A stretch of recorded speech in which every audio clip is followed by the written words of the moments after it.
Temos agora um convidado muito especial. Ele é o palestrante mais requisitado do Brasil atualmente. Historiador e professor da Unicamp. Participa em programas de rádio e televisão nas principais emissoras do país. Com vocês agora, professor Leandro Carnal.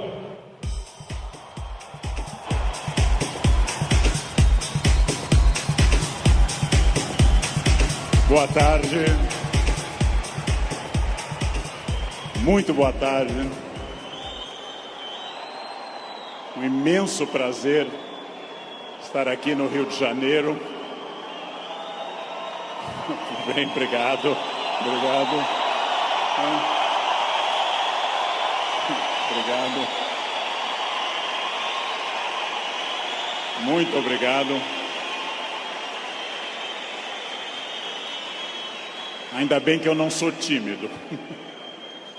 É um imenso prazer estar aqui no Rio de Janeiro, cidade que eu amo tanto. E é um imenso prazer falar sobre o tema que nós vamos falar agora. O tema que nós vamos falar agora, se eu for feliz, e vocês receptivos, como parece que são bastante, se eu for feliz e vocês receptivos, corre o risco, temos a chance de que seja um tema que transforme a vida de vocês. Por quê? Porque eu vou falar naturalmente de autores que eu estudo há 30 anos, eu vou falar das coisas que eu me dedico na universidade, eu vou falar de muitas coisas que vocês encontram nos livros. Mas, minhas senhoras, meus senhores, eu também vou falar das coisas que eu aprendi nesses 54 anos de vida, nesses 35 anos de magistério, e que eu tento transmitir através de livros, vídeos, programas e outras participações. Então, em primeiro lugar, vamos pensar numa pergunta que parece uma pergunta estranha, mas é de longe a pergunta mais importante. Por quê? Porque, obviamente, se num domingo à tarde eu tenho diante de mim esse imenso auditório, se num domingo à tarde eu tenho tanta gente que está aqui, é porque vocês estão dando uma resposta a essa pergunta. Vocês querem ser felizes. Vocês estão respondendo a uma questão importante sobre a realização da vida. Quanto mais consciente for essa resposta, quanto mais você tiver consciência do que você quer e do que você é, mais chance você vai conseguir de ser feliz. A pergunta que eu vou fazer, eu sei a resposta, porque eu estava ali atrás ouvindo essa maravilhosa rave aqui. A pergunta eu sei a resposta, porque nós estamos num clima de alegria, de entusiasmo. Entusiasmo é uma palavra linda, vem do grego cheio de Deus, entheos. Cheio de Deus, entusiasmo. Mas eu vou começar fazendo uma pergunta que eu sei a resposta. É típico de professor isso. Se eu pergunto aqui nesse ambiente entusiasmado, com 27 mil pessoas cheias de energia, se vocês são felizes, eu sei a resposta. Pergunta, nesse momento, quem nessa distinta plateia se considera uma pessoa feliz? Acaba de falir o laboratório do Prozac. Não haverá mais depressão no planeta Terra. Bem, é óbvio que a felicidade de vocês é notável. Se eu fosse cego e surdo, eu sentiria a vibração do auditório. Porém, agora começa a função chata do filósofo. Amanhã, quando vocês estiverem afônicos, semissurdos, amanhã, quando vier mais uma segunda-feira e mais uma, amanhã, quando vocês lerem os jornais, que são a coisa mais broxante que existe hoje no planeta, ler manchetes de jornais, amanhã vocês estarão talvez não tão entusiasmados quanto hoje. E daqui a 15 dias, talvez um pouco menos. Mas esse é um momento em que o entusiasmo é lógico. Então a minha pergunta é para médio e longo prazo, porque eu estou falando de um dos momentos mais difíceis da história do Brasil. Eu estou falando de um momento complicado. Ok. É para eu falar mais próximo do microfone. Eu já acho que eu estou berrando, mas... Num momento da história do Brasil onde existe uma dificuldade imensa. Eu não vou citar o nome dessas pessoas, porque dizem que o simples nome atrai energia negativa para o ambiente. Vamos chamá-los de Voldemort 1, Voldemort 2. Bem, muito difícil que eu consiga pensar, porque da mesma forma que nós temos um momento político difícil, nós temos um isolamento enorme neste país, e as pessoas quase todas estão fechadas sobre seus aparelhos, estão fechadas sobre aquilo que estão lendo e vendo, estão mais olhando suas telas do que outras pessoas. Há um individualismo enorme, crescente, há um individualismo que nos domina nesse momento, sem sombra de dúvida. E eu vou traduzir esse individualismo nessa piada. Um homem tenta advertir uma senhora que se encontra em rumo de colisão e grita o núcleo duro da mensagem, vaca, porque ele não tem tempo para elaborar uma frase, ele não tem tempo para dizer, cuidado, ó senhora, haverá um choque. Então ele grita apenas vaca, e ela que não olha para o rosto dele, e ela que não vê que o rosto dele é de preocupação e não de insulto, ela se vira e insinua que o casamento dele é uma sociedade aberta e não fechada. Bem,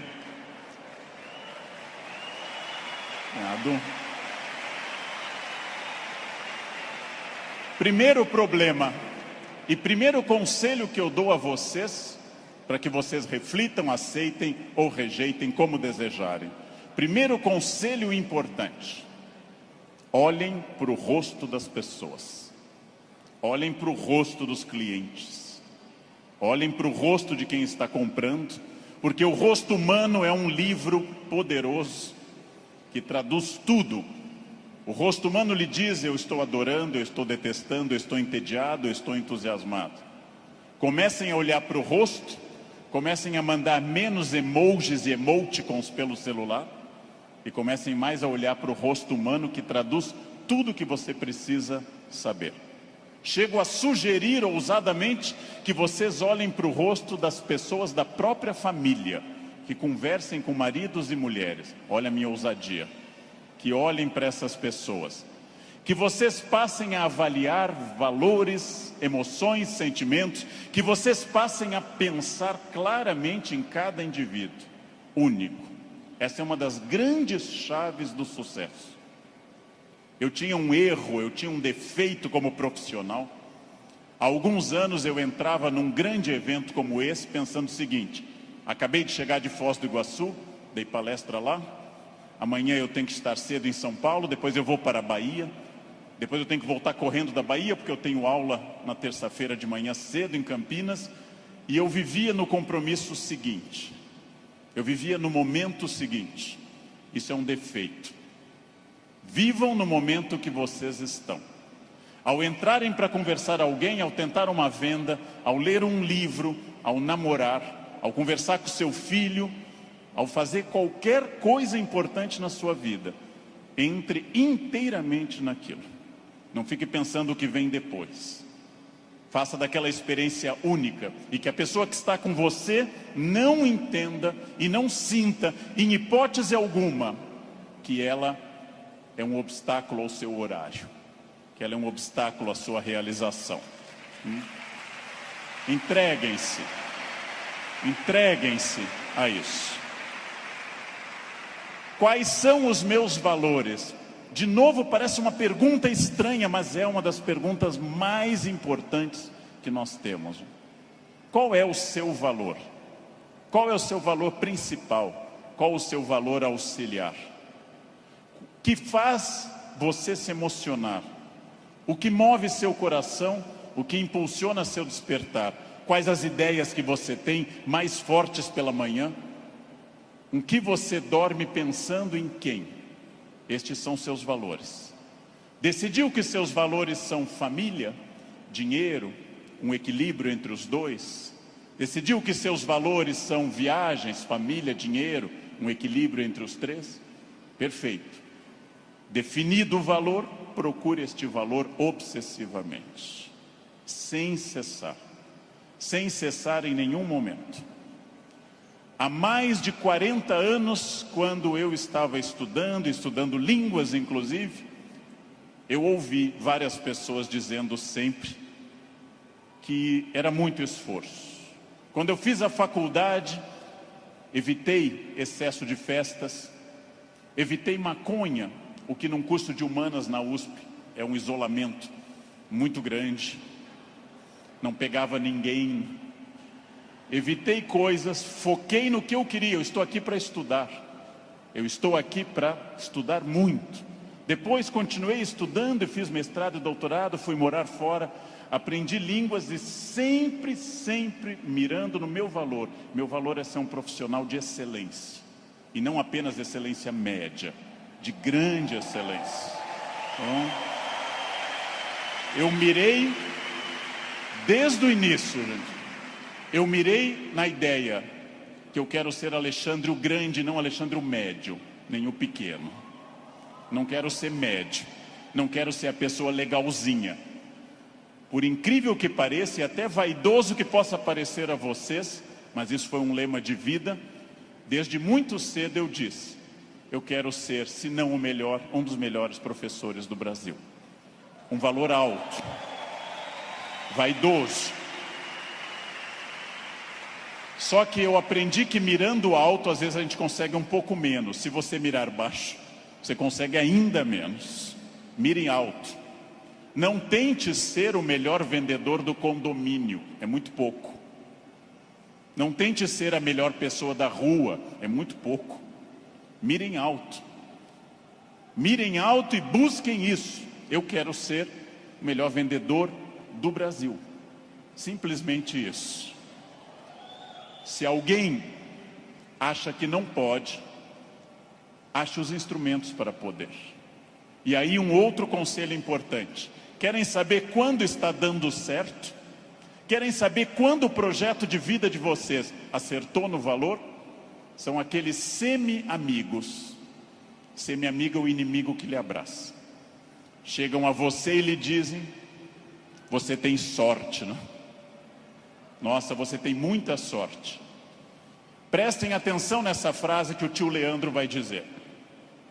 Sorte é o nome que o vagabundo dá ao esforço que ele não faz. Então, sorte existe, sim. Eu não controlo tudo. Eu não sou Deus, eu não controlo tudo. Por vezes eu estou em Congonhas, o avião tenta aterrissar e arremete. É para testar a força do esfíncter de vocês. Eu não controlo tudo, mas aquilo que eu controlo, e é bastante, eu sou sócio majoritário da minha existência, e para isso eu preciso de equilíbrio. Equilíbrio é fácil perceber quando está faltando. Se vocês não trabalharem, perderão a família. Se vocês só trabalharem, perderão a família também. Equilíbrio é um diálogo constante. Estou cuidando do meu corpo é funcional, o corpo tem que ser funcional. Eu tenho que sair do sofá sem auxílio de muitas pessoas. Eu tenho que ser capaz de subir uma escada sem tenda de oxigênio. O corpo tem que ser funcional até a idade que ele é funcional. Ou seja, equilíbrio é aquilo que nós estamos em plena crise. Estamos em plena crise. Só que há pessoas neste ano de crise que perderam. Outras se mantiveram e outras prosperaram. Então não é a crise que faz diferença, é a sua reação diante dela. A crise veio para todos os 206 milhões de brasileiros. Há pessoas que afundaram, há pessoas que mantiveram o que tinham e há pessoas que hoje estão melhores do que estavam há algum tempo. É claro que hoje, no momento da crise, eu vou dar uma pista histórica importante. O que é crise? É quando eu tenho muitas perspectivas diante de mim. Só que a crise é aquilo que separa o amador do profissional. Todo mundo sabe dirigir numa boa estrada em dia de sol. Pouquíssimas pessoas sabem dirigir numa estrada com chuva à noite esburacada. A crise separa quem é bom de quem é ruim, o amador do profissional, de quem veio ao mundo a trabalho ou a passeio. Todo mundo sabe, em situação sem estresse, ser calmo. Poucas pessoas são calmas em situação de estresse. Todo professor é ótimo se a turma for ótima. Poucos professores são bons quando a turma é resistente. Todo mundo pode vender para o cliente fácil. Pouca gente pode vender para o cliente difícil. É o cliente difícil que separa o amador do profissional. O outro não precisa. Importante. Crises passam sempre, sem exceção. Toda crise passa. E aqui já vem a pergunta: onde você quer estar quando essa crise passar? Com quem? Onde você quer estar quando essa crise passar? Eu quero fazer muitas perguntas importantes para nós. Vamos agora testar uma questão importante. Quase todo mundo no Brasil está pessimista. Há um pessimismo dominante. Ótimo. Mais fácil ainda de trabalhar. Por quê? Vamos testar a idade de vocês. Quem lembra dessa personagem provavelmente tem curso de datilografia. Quem lembra dessa personagem fez prova com um mimeógrafo. Provavelmente teve Orkut. Quem lembra dessa personagem é uma pessoa experiente. Essa hiena, um desenho animado da década de 60 e 70, a hiena Hard ficava dizendo: ó vida, ó céus, ó azar. Ela era pessimista, porém tudo o que a hiena dizia que podia dar errado, dava. Ela era pessimista, mas ela acertava. Por isso que eu quero dizer a vocês que o pessimismo pode ter alguns valores. Ele nos dá uma amostra dos riscos. É importante ter um pessimista na equipe, mas no máximo um, apenas um, que é o que uma equipe tolera. Quando alguém chega e diz: nós vamos dobrar o capital, dobrar o número de clientes, nós estaremos mais 30 países até o ano que vem, o pessimista diz: calma, não é tão fácil. Pessimista é importante para levantar problemas, mas agora eu vou mostrar uma imagem daquilo que eu acredito. No barco está a hiena pessimista dizendo: lógico, o continente está longe, a desidratação é certa, há tubarões, essa vela é ridícula, esse remo não vai levar a nada. Ele tem razão, a hiena tem razão. Mas observem uma coisa: o pessimista faz um bom quadro dos problemas, mas não está fazendo, para dizer uma coisa elegante para uma plateia distinta, não está fazendo sêmen algum para mudar isso. Não dá para ser mais direto que isso à tarde. Não? Bem, pessimistas são bons para levantar os riscos. Pessimistas são péssimos para resolver os problemas. Para eu resolver um problema, para eu resolver qualquer coisa, eu preciso de um otimismo obsessivo. Se eu não for otimista, gente, eu jamais teria casado. As estatísticas me contrariam. Casamento é submarino, pode flutuar, mas foi feito para afundar.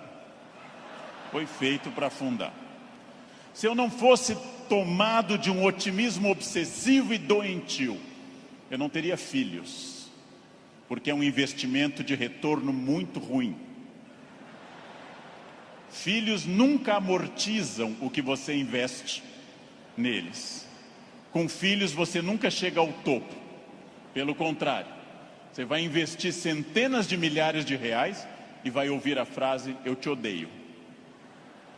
Filho não vale a pena. Casar não vale a pena. Porém, se nossos pais não tivessem tido esse otimismo obsessivo, nenhum de nós estaria aqui hoje. Então, mais uma vez, um conselho forte. Ouçam os pessimistas. Para pessimista não vale a mãe é sempre otimista com vocês. Ouçam um cunhado é bom para isso. Ouçam o cunhado. Ouçam os pessimistas. Vejam o que eles têm a dizer, agradeçam. Enquanto eles falam, tenham aquela reação bovina. Ouçam.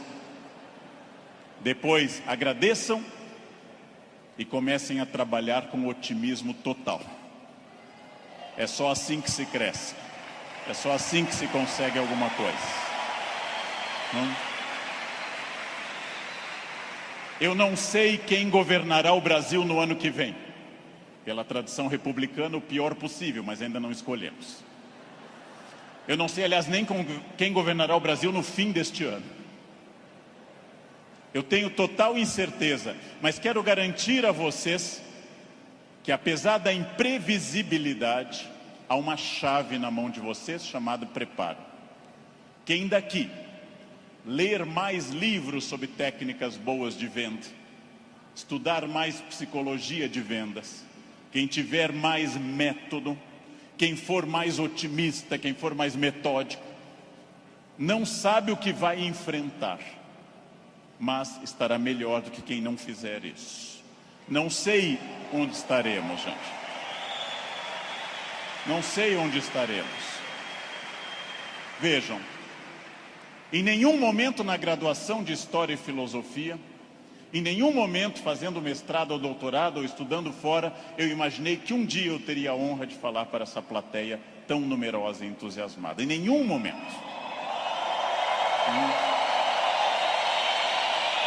Jamais. E não obstante, ter estudado me trouxe até aqui. Ou seja, essa é a chave. Pergunta óbvia, onde você quer estar o ano que vem? Eu não sei o ano que vem, eu não sei 2018, eu não sei 2027, daqui a 10 anos. O futuro é sempre nebuloso. Gente que há 2, 3 ou 4 anos governava este país e tinha uma renda maior que todo esse auditório junto. Hoje está tendo uma hora de sol em Curitiba. Então, o futuro é sempre oscilante. Porém, vamos transformar essas palavras. Substituamos passado por experiência, o que os trouxe até aqui. O presente, ação, esse encontro aqui na Barra. O futuro é estratégia, o que vai ser gestado nesse dia para o que vem pela frente. Se vocês pensarem em futuro como estratégia, entenderão que sim, o futuro é absolutamente imprevisível. Mas quanto mais estratégia eu tiver, mais eu vou controlá-lo. A chuva vai vir para todos. Quem souber nadar melhor vai sobreviver. Esse é um dado óbvio.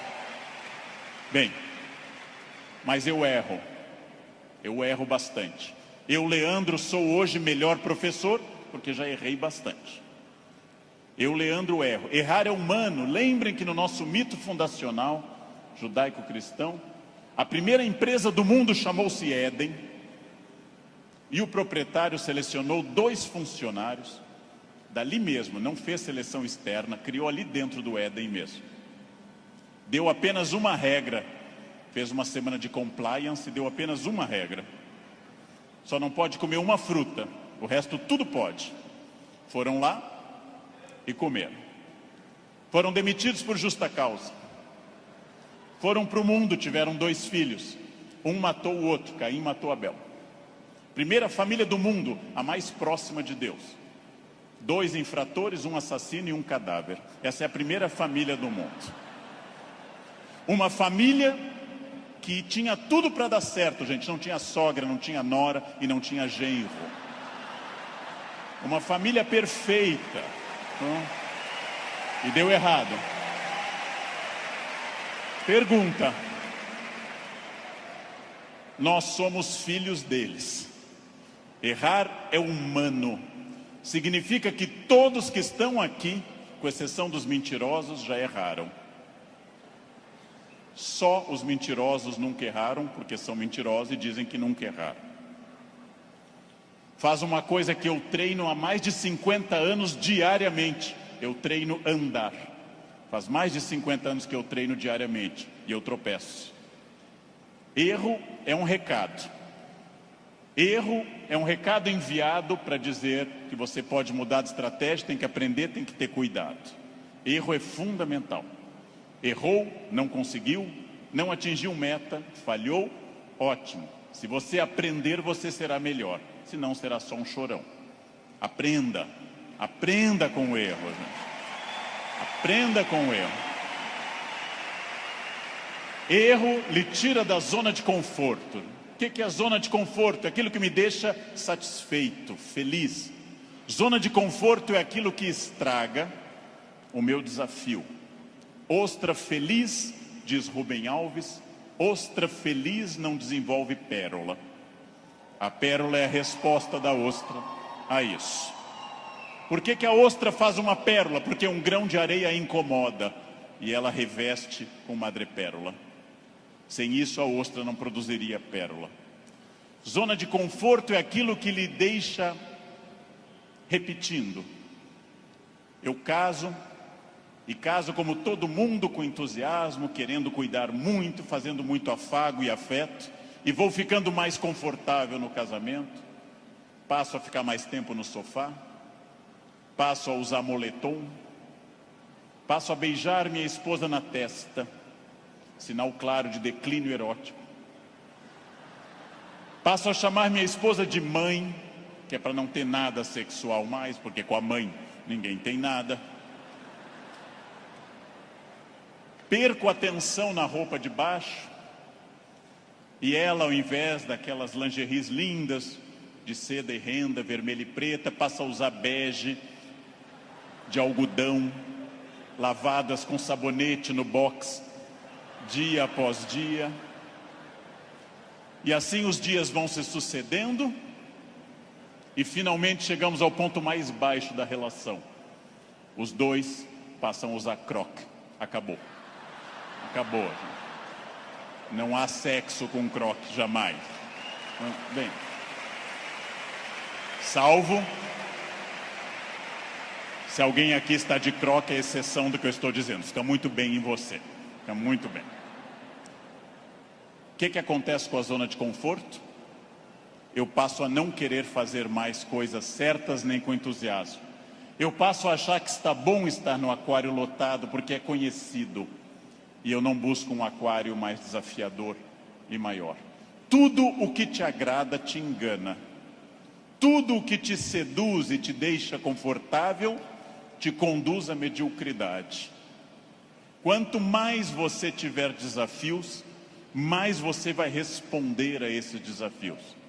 Zona de conforto é muito curiosa, porque ela significa o fim da luta.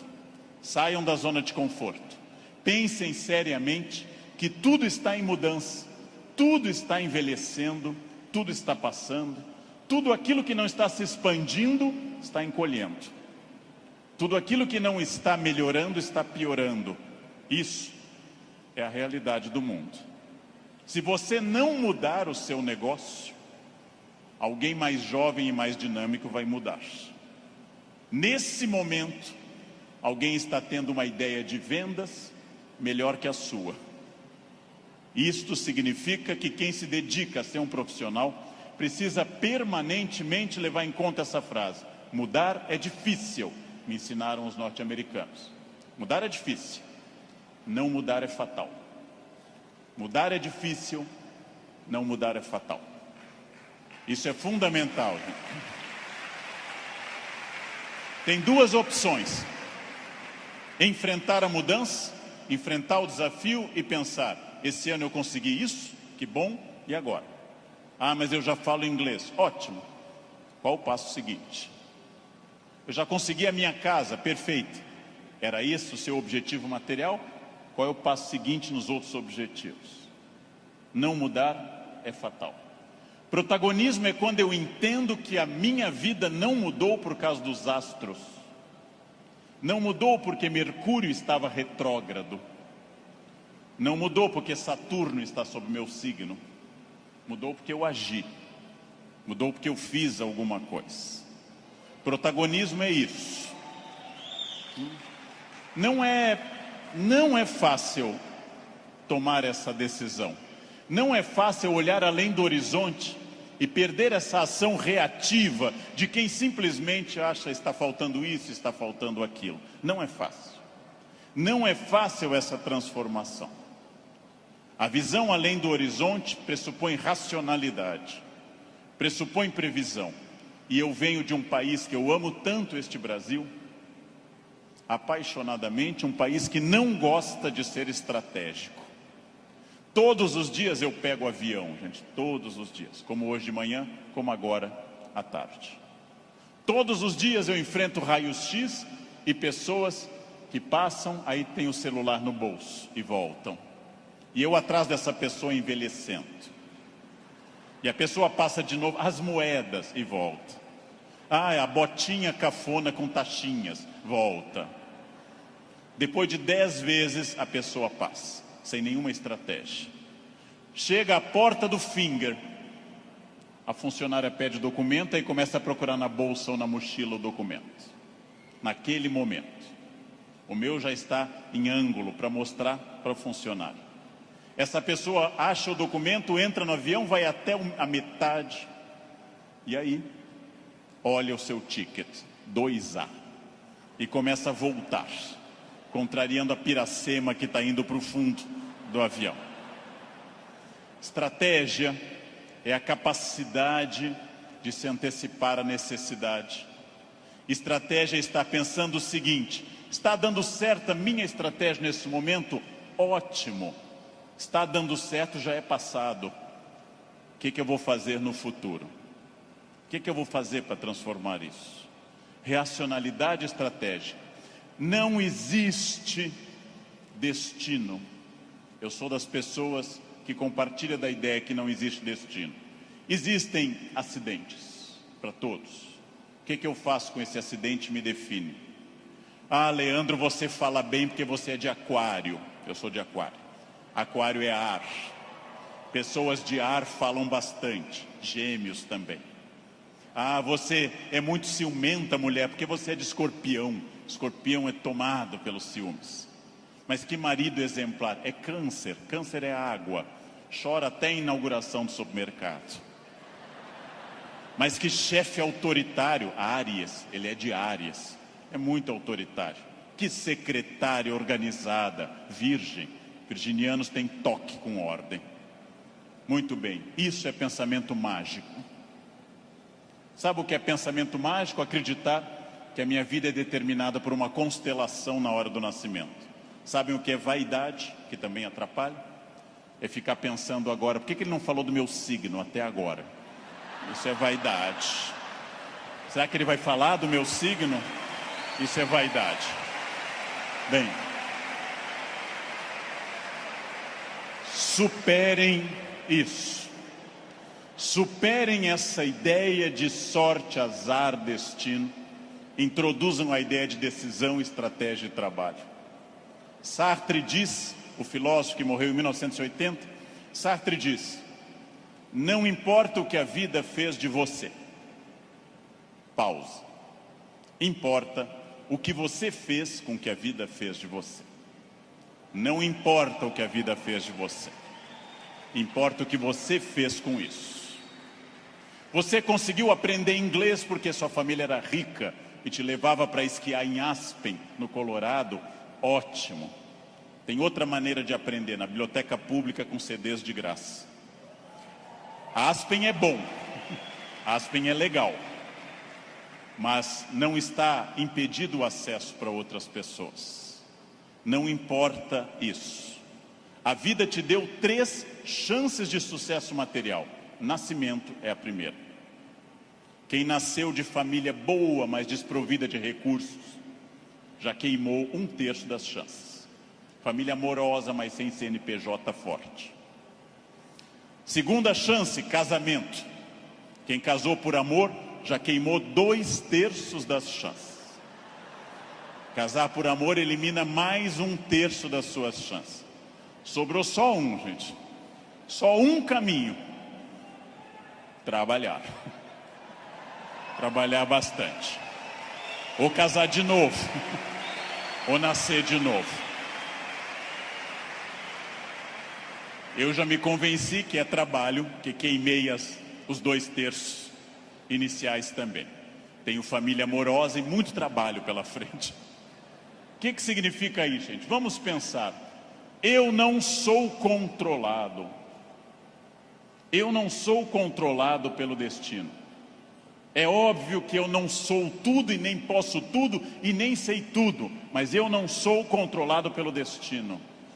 O primeiro exercício que eu quero que nós façamos daqui para frente é o seguinte: dentro do padrão do humano, eu não posso desejar imortalidade, está fora do padrão do humano. Tirando a rainha Elizabeth, ninguém é imortal no planeta Terra.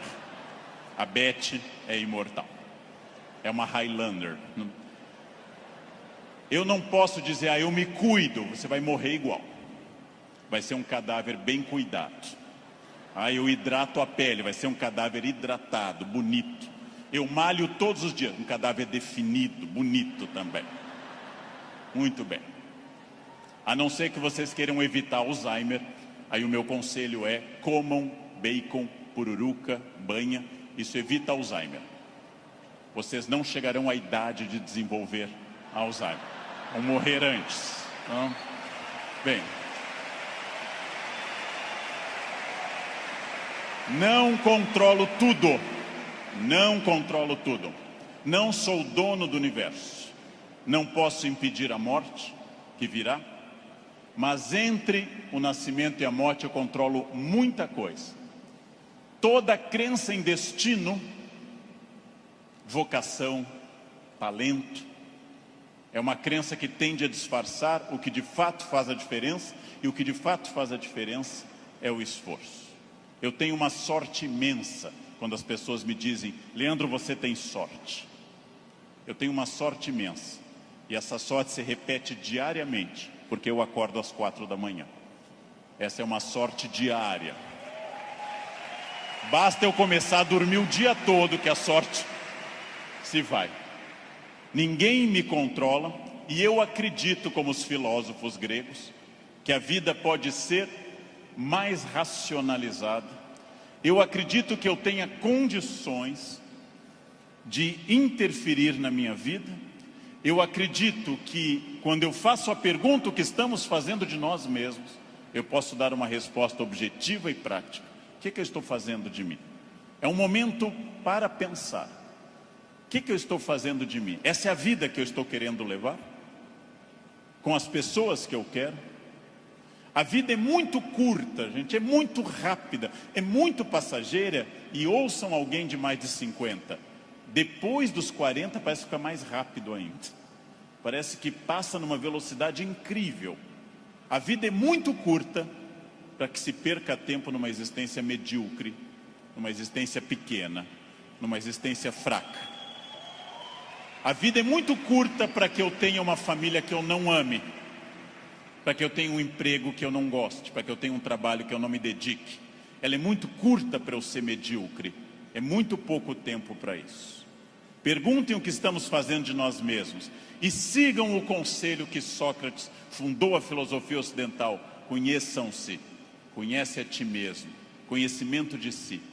Sigam esse conselho, sigam essa ideia de saber quem vocês são. Se eu me conhecer, ninguém me ofende. Se eu me conhecer, ninguém me ataca. Já disse isso várias vezes na internet. Quando alguém me xinga no trânsito, eu tenho que saber se a pessoa está dizendo a verdade ou mentira, e nos dois casos eu não posso me ofender. Conheçam-se, saibam quem vocês são. O ano passado um aluno bateu a porta na minha cara e gritou: careca. O que eu vou dizer para esse aluno? Não, retire o que você disse, não, estou ofendido. Vejam, as pessoas têm direito a dizer o que querem, é um direito constitucional. Eu só me ofendo quando eu concordo com elas. Ataque é veneno. Veneno só funciona se eu tomar. Ataque é veneno, eu preciso tomá-lo. Então, se eu não tomar, o veneno não funciona. Já ouvi no trânsito de São Paulo e gravei um programa sobre isso uma vez, um café filosófico. Alguém me gritou, insinuando que minha mãe exercia atividade erótica remunerada. Examino a biografia de minha mãe, hoje com 80 anos. Na juventude ela está sempre com o rosto fechado nas fotos, como era próprio daquela época, nunca sorrindo. Era obviamente uma mulher fiel, sempre triste, fechada, uma mulher de um homem só. Não ria, não tinha aquela pele brilhante da mulher que não é tão dedicada. No passado por virtude, no presente por falta de mercado, minha mãe não é uma prostituta. Então eu não me ofendo. Mas se ela fosse, e não é crime no Brasil ser, eu teria que dizer à pessoa, você conheceu mamãe? Você ia lá em casa? Não. Também não teria que me ofender. Segundo xingamento mais comum e mais estranho, diz respeito à orientação sexual, que é mais estranho ainda, já que orientação sexual não é xingamento, mas é uma característica de cada pessoa. Alguém insinua que eu seja de uma orientação sexual específica. Eu observo e penso, tenho 54 anos, é uma idade boa para você já saber seus orifícios preferidos. É uma idade que, grosso modo, você já sabe mais ou menos o que você gosta. E não haveria problema nenhum em gostar de outra coisa. Então eu digo, você está enganado.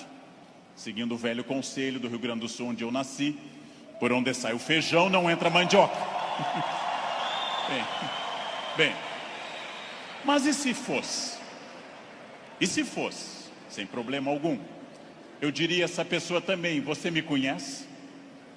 Eu não lembro do seu rosto, mas eu olho sempre o travesseiro, quer dizer, eu não vejo, estou sempre na fronha, eu não lembro bem do seu rosto. Sem problema também. Quando alguém lhe xinga de velha, de feio, de babaca, de filho de alguma coisa, quando alguém lhe xinga até dizendo um time de futebol específico, que eu não vou repetir, resta você saber, a pessoa está certa ou errada. Se ela estiver certa, ela não está me ofendendo. Se ela estiver errada, está me ofendendo. A vida é muito curta para que eu perca tempo com babacas cheios de ódio. A vida é muito curta para isso, né? É muito curta. Evitem esse problema. Quem se conhece não se olha como Superman, e na verdade é o pateta. Quem se conhece sabe dos seus limites e explora esses limites ao máximo.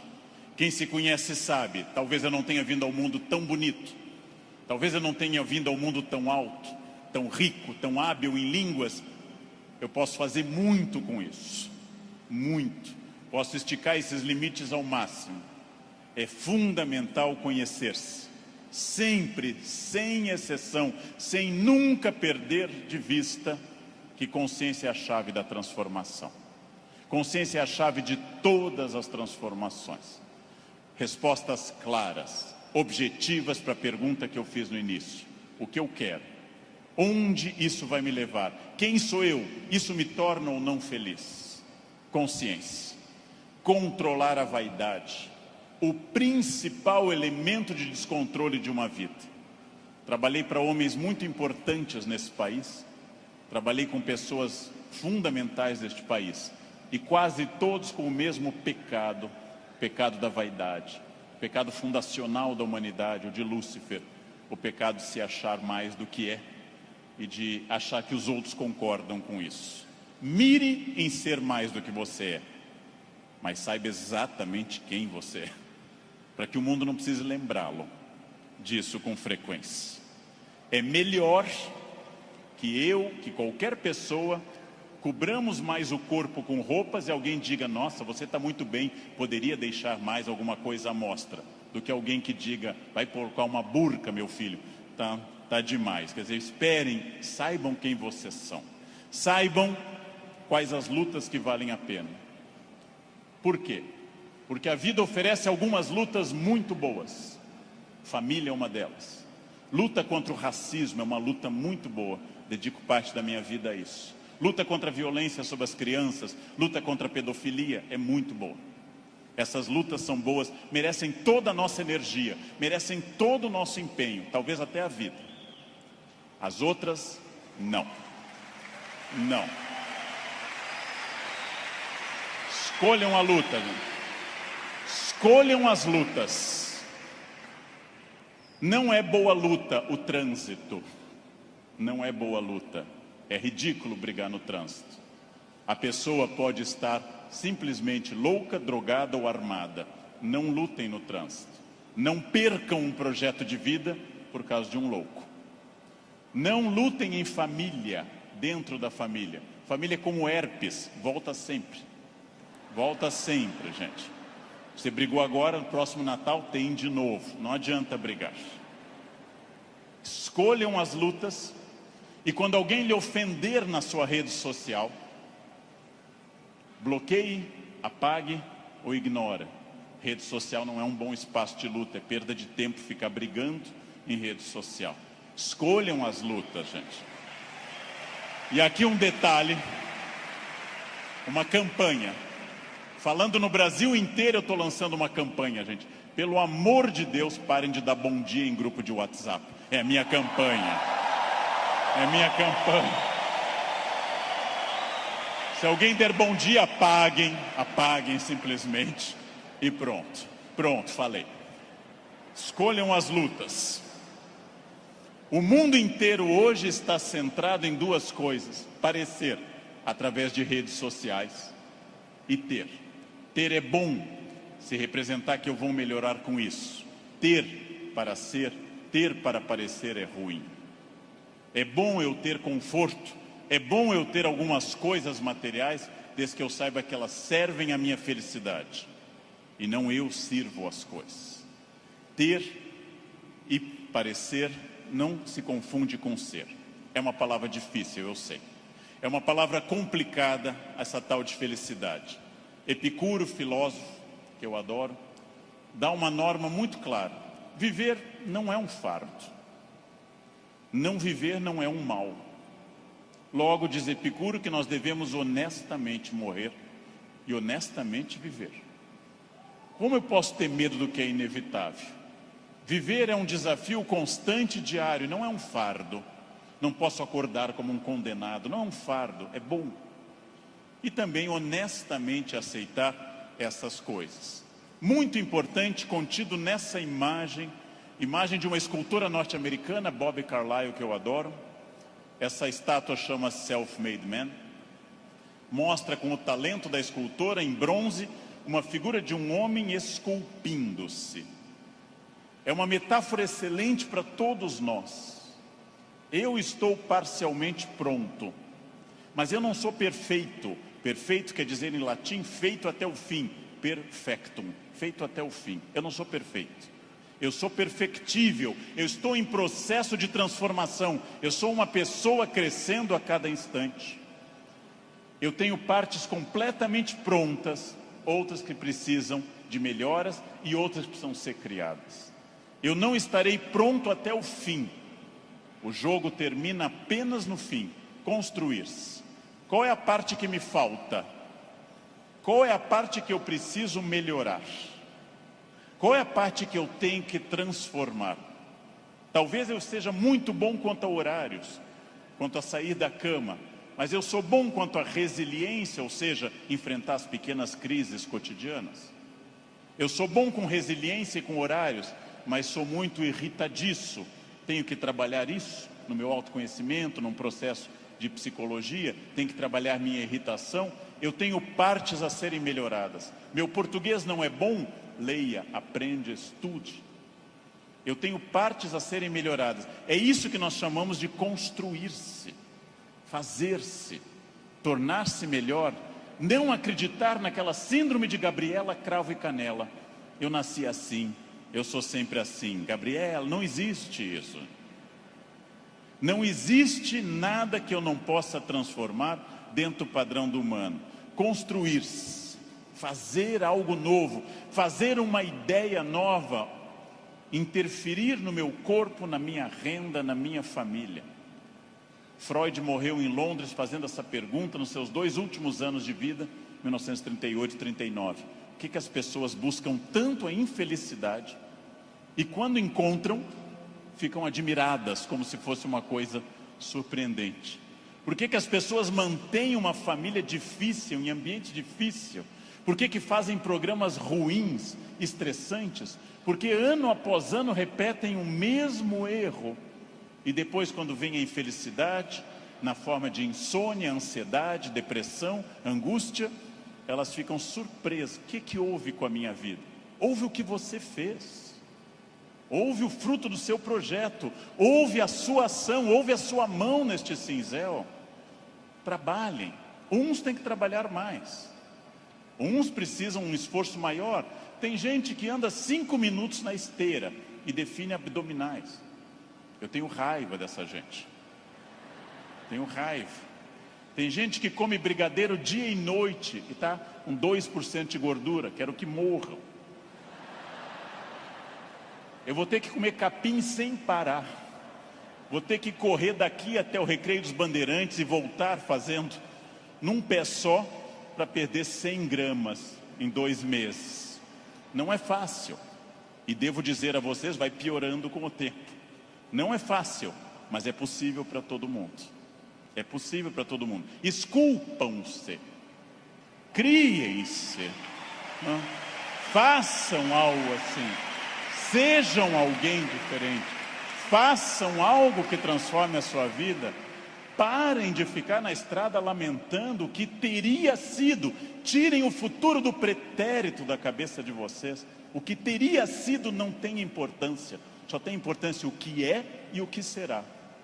O presente e o futuro. Só. Ah, se eu tivesse feito isso. É irrelevante o futuro do pretérito no projeto de vida. Condicional em inglês. Não existe isso. Não pensem em nada que não seja fruto dessa ação. É isso que eu tenho perseguido sistematicamente nos últimos anos. Aquilo que eu quero, as metas que eu desejo, o mundo que eu quero ver, seguindo o conselho do grande Mahatma Gandhi, líder da Índia, seja você o mundo que você deseja ver, ou seja, anuncie em você o mundo que você deseja ver. Como eu quero um mundo mais ecológico, eu vou reciclar lixo em casa. Como eu quero um mundo mais humano e mais educado, eu serei mais humano. Como eu quero um trânsito mais cidadão, eu serei um melhor motorista. Como eu quero combater a violência entre as pessoas, eu serei menos violento. Eu sou a transformação que eu quero ver no mundo. Parem de se espelhar no mundo, construam essas coisas, digam a si mesmos onde querem estar, com quem, com qual corpo, com qual renda, em qual casa, e persigam esse objetivo. Persigam esse objetivo. Pronto. Simples. Num livro que eu acabei de ler, conta o autor que o grande pianista deu um concerto aqui no Rio, Arthur Moreira Lima, que eu admiro muito, tocou maravilhosamente Chopin, e ao final uma senhora simpática chegou e disse a Arthur Moreira Lima: nossa, eu daria minha vida para tocar como o senhor toca. Ele respondeu: eu dei a minha. Essa é a chave. Eu dei a minha. Eu dei a minha vida significa eu fiz todo o esforço para isso. De novo a pergunta com a qual eu iniciei essa fala. Você é feliz? Esse grupo respondeu com entusiasmo que era feliz. Perfeito. A gente sabe que talvez, uma ou outra pessoa aqui, 2 ou 3, talvez não sejam tão felizes, mas levantaram a mão porque ficava chato. Talvez. Mas a próxima pergunta é muito importante também. Se há algo que me incomoda, em qualquer campo, se há algo que me perturba, se há algo que me tira o sono, se há algo que eu poderia melhorar, se eu quero um outro modelo, o que pode ser feito a partir de hoje para mudar esses pontos complicados? Em janeiro eu me reuni com os meus alunos E um deles me disse: depois do carnaval eu vou estudar francês. E eu disse: você vai desfilar? Você é destaque em alguma escola? Você vai trabalhar na escola do samba, na cidade do samba? Não, então começa essa noite, e não depois do carnaval. Essa noite. Não depois do carnaval. Segunda-feira eu vou perder peso. Não. Hoje. Vão a pé para casa. Começa hoje. Eu preciso ir até São Paulo a pé essa semana. Vocês não podem pensar nisso para depois. Eu tenho um assistente que, vendo tudo que eu faço para o Natal em família, eu gosto muito da festa de Natal, sou um fascinado pelo Natal, adoro festa de Natal. Ele disse: nossa, como eu gostaria que o Natal fosse assim lá em casa. E eu perguntei: e o que você acha que acontece para ser assim na minha casa? Anjos descem dia 24 e trazem a ceia e as atrações prontas, ou você me vê desde outubro no telefone indo atrás disso? O Natal será o que você quiser que ele seja. Será o que você quiser que ele seja.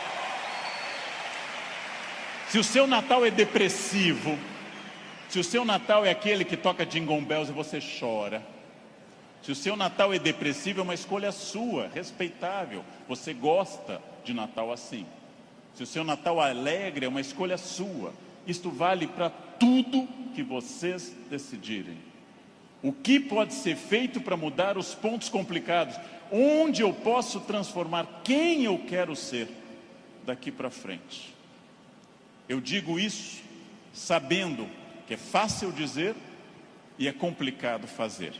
E o que eu ganho se eu for estratégico, consciente? O que eu ganho se eu tiver autoconhecimento? Estou recapitulando o que eu falei. E o que eu ganho se eu fizer as perguntas certas e me esforçar para atingir esse objetivo? A resposta disso é óbvia, é a vida plena. O que é uma vida plena?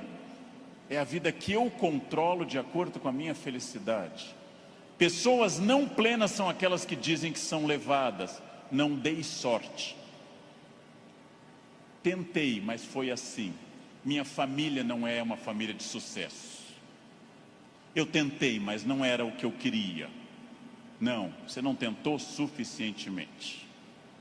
Acontece que para conduzir a uma conclusão tem uma coisa terrível. O fracasso é uma das coisas mais confortáveis que a espécie humana inventou. O fracasso é agradável, me tira toda a responsabilidade. Não dei certo, fui à falência, adquiri um vício, eu bebo até cair. O fracasso é super confortável, porque ele me faz parar de lutar. No momento que eu paro de lutar, eu me sinto tranquilo. O fracasso é um quarto confortável. O sucesso é um quarto desafiador. O fracasso é uma coisa que agrada a maioria das pessoas, por incrível que pareça. Por isso tanta gente gosta do fracasso. Por isso tanta gente fica no fracasso. Por isso que tanta gente leva um casamento ruim 30 anos. Fica num emprego ruim 30 anos. Não faz uma coisa certa uma década inteira e pensando, não deu. Porque isso é confortável. É confortável. E aí volto à pergunta que eu fiz aos senhores desde o início.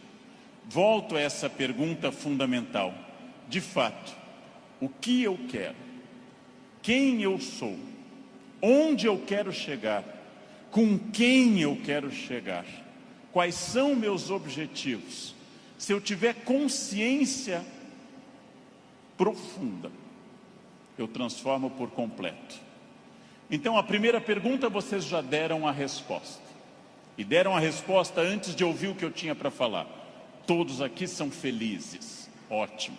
Perfeito. A segunda pergunta é mais complicada. É a pergunta para deixar para vocês pensando nessa linda tarde de domingo. Quem daqui quer, nos próximos 10, 20 ou 30 anos, quem daqui quer continuar sendo feliz, com êxito e feliz? Bem, melhor ainda, eu também. Melhor ainda, agora vai começar o primeiro dia do resto da vida de vocês. Agora começa a parte mais importante. Esqueçam o que passou. Esqueçam o passado. Esqueçam tudo que veio até aqui. Reinvente-se. Reconstrua. Faça dessa vida um espaço completamente diferente. Fácil. Sua vida vai continuar sendo muito feliz. Não se acostume ao fracasso. Acostume-se à felicidade.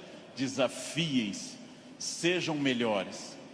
A vida só vale a pena se ela for intensamente vivida, intensamente aproveitada dentro desses objetivos. Por que que eu sei isso? Porque é o que eu faço aqui hoje, inclusive. Então, muito obrigado pela atenção de vocês. Muito obrigado. Obrigado. Muito obrigado.